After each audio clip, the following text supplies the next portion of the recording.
Welcome to our YouTube channel, Mystery Insights. Today, we're diving into a real-life mystery that will send shivers down your spine.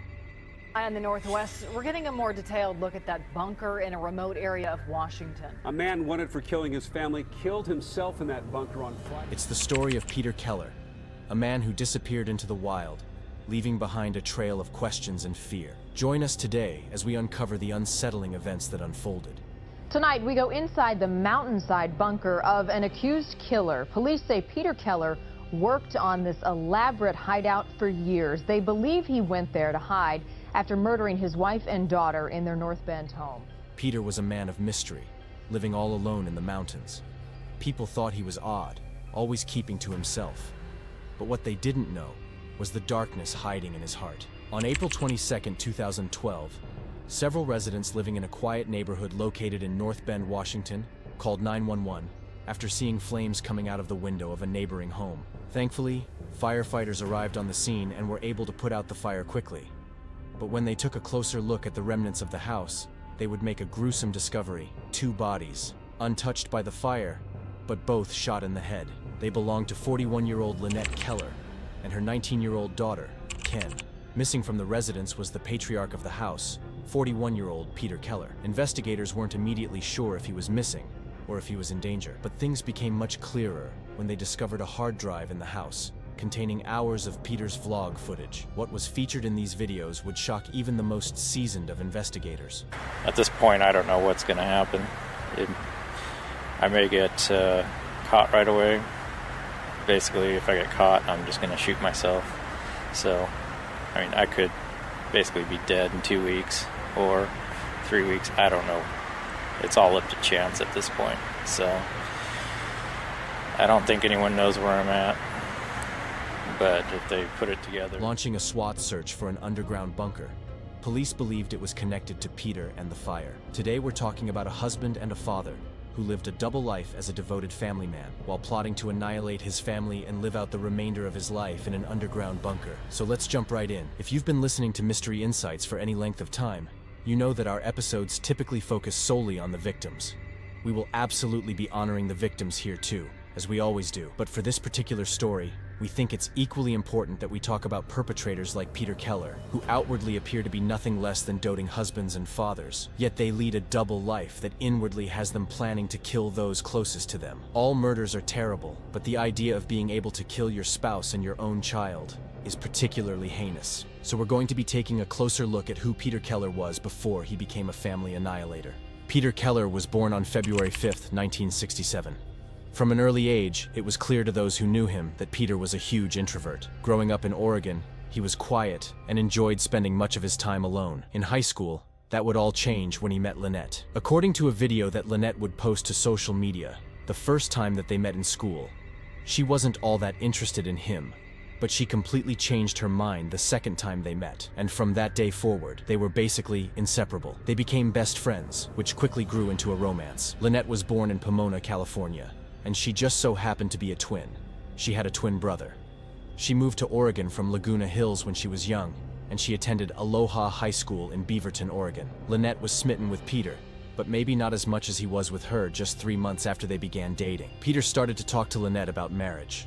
According to Lynette, at that point in her life, she had no plans of ever marrying anyone, but when he popped the question just a short while later, she immediately said yes. She felt like he was the love of her life. There was no indication that there was anything dark hiding inside of him at that point, and the pair would get married shortly after that. On April 22nd, 2012, their baby girl, Ken, would be born. The new family would move from Oregon to North Bend, Washington. North Bend, a scenic city of only around 7,500 people, can truly be described as a haven for outdoor enthusiasts. The city's surrounded by lush mountains, lakes, and hiking trails, so it's really easy to find a piece of serenity if that's what you're looking for. It was here that the Keller family would live a life that looked like any other. From the outside, Lynette Keller was described by those who knew her as accomplished and very generous, even going so far as to buy Christmas presents for those in her community who couldn't afford to buy their own. Peter Keller died for his wife, and he's been described as a loving father to their daughter, Sen,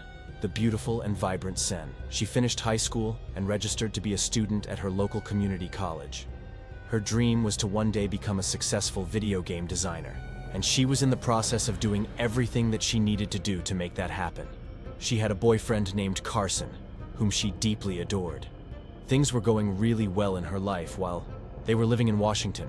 Lynette would become injured in a workplace accident and be unable to work outside of the home. This caused a pretty significant financial strain on the family. Peter worked full-time in computer refurbishing while Lynette received monthly disability checks. But it just wasn't enough to support the family or at least let them be comfortable to help bring a little more money in. Lynette would start her own scrapbooking and paper flower business. She was incredibly creative with a good eye for combining different designs and mediums, so her scrapbooking business really thrived. She'd sell her CDs online and at local craft fairs, so she was a well-known name within her community. Lynette would vlog with her audience in the online crafting space. She had a decent-sized audience on YouTube. People would subscribe and watch her crafting tutorials, tips and tricks, and giveaways. It was an outlet for Lynette, who spent much of her time confined to the house with her injury. She was candid about her highs and lows, and she talked a lot about her family, including her husband. The way she spoke of Peter was always very positive. She spoke of how he took care of her when she was injured, and how thankful she was that he supported her and her business. In one clip that she posted online, she spoke of how she had an upcoming doctor's appointment that she was just really dreading. Hi everyone. Okay, my webcam's working. I'm not doing too good today. And so her husband slipped her a $20 bill in her wallet and told her to go get herself something at Michael's craft store just to make her feel better. It all sounded very sweet, but later, some who knew the controlling finances. Many times Lynette would actually have to borrow money from friends and family because Peter wouldn't give her cash when she asked him. But of course, no one really knew what was going on behind closed doors. Because we never truly know how a relationship and a marriage function. We only really know what we've been told, but from the outside, looking in, they looked like a very loving family who toughed it out together through thick and thin, the good times and the bad. Little did anyone know that while Lynette was vlogging about her business and her family to the crafting community, her husband Peter was filming a vlog of his own. But the things that he was talking about were dark and sinister. Over the last few years, Peter has begun to change. He was displaying behaviors of being clinically depressed while his wife was on video talking about how her amazing husband was financially supporting her dreams of owning her own business. Peter spoke to the camera about how he felt financially drained due to his wife. After spending all of the money in their bank accounts, he also became increasingly paranoid about the future. Live and pay bills and live as a civilian and go to work. It just freaks me out. And the possible impending end of the world. He became a survivalist, and as early as 2004, he actually started to build a secret bunker, 1,300 feet up the side of the Rattlesnake Mountain, just in case his friends and family thought that he had become a little reclusive. But actually, he was really busy building a multi-story bunker deeply embedded into the mountainside about an hour's hike away from his home. He called it Camp Keller, and for years, this became his obsession. If someone were to happen upon it by accident, they wouldn't have a clue what they were looking at. The makeshift bunker was built right into the mountainside, and then it was covered with a tarp, and then concealed by a ton of brush. He would park his truck at the head of the trail, and then manually bring up all of his supplies, which would have been quite the task. Today we're hauling up a 55-pound pack, basically a big bottle full of beans that's about 45 pounds, and some winemaking stuff, and then just the weight of the gun in the pack. So, a little lighter than what I have been doing. In his vlog, he complained about his strained finances. He simultaneously spent thousands of dollars stocking his bunker with guns and supplies like food and drinks, in particular vodka. Inside the bunker, he installed a kitchen net complete with a power generator and a wood-burning stove, which he made out of a metal garbage can. He even rigged it to a chimney to allow the smoke to escape out the top of the bunker, a feature that would ultimately lead to his downfall. But more on that later. Anything else that he required to complete Camp Keller was taken from the surrounding forest. This had been a dream of his since he was a teenager. But now that he had started building out this bunker, the plans kind of changed. Camp Keller was no longer just a safe place to hide out, in case the end of the world was truly coming quickly.